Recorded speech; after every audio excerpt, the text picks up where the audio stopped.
Seperti yang diketahui, dua calon pemain naturalisasi timnas Indonesia, Messi Rodriguez dan Eliano Reyders, diperkenalkan secara resmi oleh Ketua Umum PSSI Erick Thohir. Erick Thohir memastikan kedua pemain tersebut memulai perjalanan panjang mereka untuk mendapatkan paspor Indonesia demi membela skuad Garuda. Kabar ini cukup membuat kaget publik Belanda. Bagaimana tidak, dua pemain ini merupakan pemain yang sangat potensial di negara tersebut. Baru berusia muda, tapi mereka sudah menjadi tumpuan di klubnya masing-masing. Kedua pemain ini juga terus dipantau oleh pelatih timnas Belanda, yaitu Ronald Koeman. Apalagi sosok Messi Rodriguez yang memang mempunyai bakat yang luar biasa. Salah satu media Belanda, ESPN NL pun turut merespon kedua calon pemain naturalisasi yang diperkenalkan PSSI tersebut. ESPN memuji PSSI yang berhasil menarik minat dua pemain ini karena masih berusia 23 tahun. Messi Rodriguez dan Eliano Reyders akan membela timnas Indonesia. PSSI telah mengumumkannya dan keduanya telah berkenalan dengan asosiasi. Pada tahun 2021, PSSI menaruh minat, namun dia belum ingin membela timnas Indonesia sampai akhirnya dia bisa memiliki debut internasionalnya dalam waktu dekat, ujar media tersebut. Pelatih timnas Indonesia Sintayong pun akan mendapatkan keuntungan, mengingat Rodriguez merupakan starting 11 reguler di FC20. Sementara itu, ESPN pun memuji langkah PSSI yang berhasil mendapatkan Eliano Reyders, adik dari pemain timnas Belanda Tijani Reyders. Eliano Reyders juga menjadi sosok yang dibutuhkan timnas Indonesia selama ini, karena dia juga ternyata bisa bermain di posisi striker.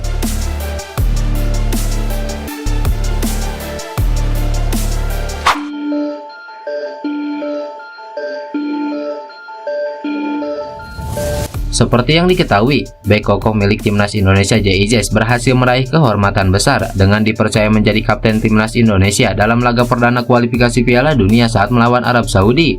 Kini, jelang lawan Australia, JIJ meminta sosok pemain ke-12 ini keluar kandang atau memenuhi GBK agar timnas Indonesia bisa memenangkan laga.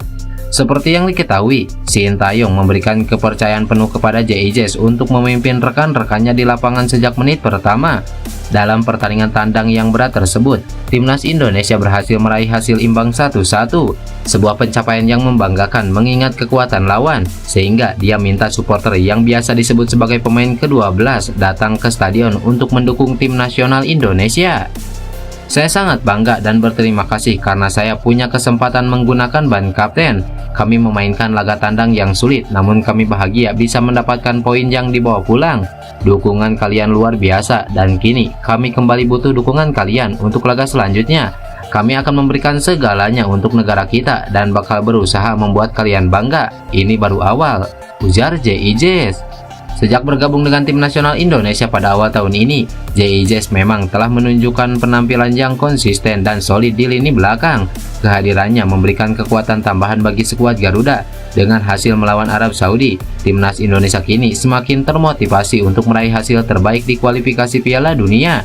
Mereka akan menghadapi pertandingan-pertandingan berat lainnya, termasuk saat melawan Australia nanti. Kiper timnas Australia Matthew Ryan menilai pengaruh Belanda di timnas Indonesia memberikan dampak yang signifikan.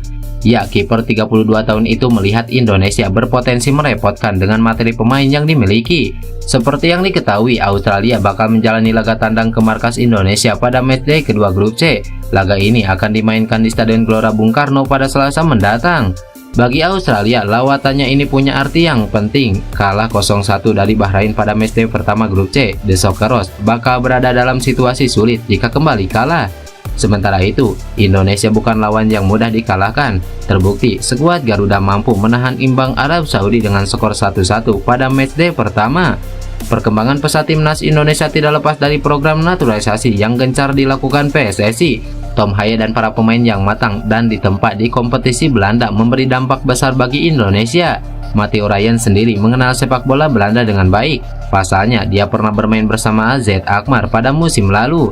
Pengaruh Belanda telah membuat timnas Indonesia jadi lebih kuat. Meskipun punya catatan apik atas skuad Garuda, Matthew Ryan sama sekali tidak ingin melihat pasukan Sintayong dengan sebelah mata. Australia juga punya pengaruh Belanda yang kuat di masa lalu. Maksud saya, kami tahu bahwa Belanda adalah negara yang sangat teknis. mereka memainkan tentu saja sepak bola modern dan sangat mengendalikan teknik. Begitulah pengamatan saya soal sepak bola Belanda. Mengenai rasa hormat dari lawan, kami tahu bahwa mereka akan memiliki kualitas yang dapat merugikan kami jika kami tidak bermain dengan baik, dan kami tidak akan mengambil kesempatan bagi mereka untuk melakukannya melalui cara kami bermain, ujar Matteo Ryan.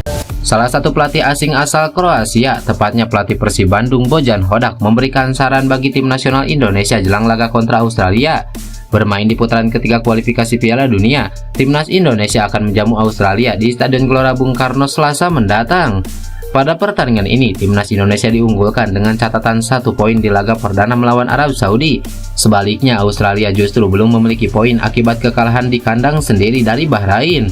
Bojan Hodak mengakui hal ini menjadi sebuah keuntungan bagi tim nasional Indonesia jika benar-benar memanfaatkannya. Sebut saja keuntungan lain seperti cuaca. Dengan kondisi seperti ini, tekanan yang diterima Australia bukan saja di dalam lapangan, tetapi juga di luar lapangan. Kalian tahu timnas Australia kalah di laga pertama, dan mereka berada di bawah tekanan besar sekarang.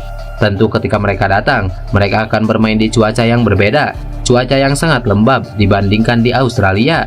Jadi ini tidak mudah bagi mereka. Tidak mudah saat datang ke Indonesia dengan kondisi ada keharusan untuk menang. Jadi ini tidak mudah bermain di bawah tekanan, dan saya harap Indonesia bisa menang.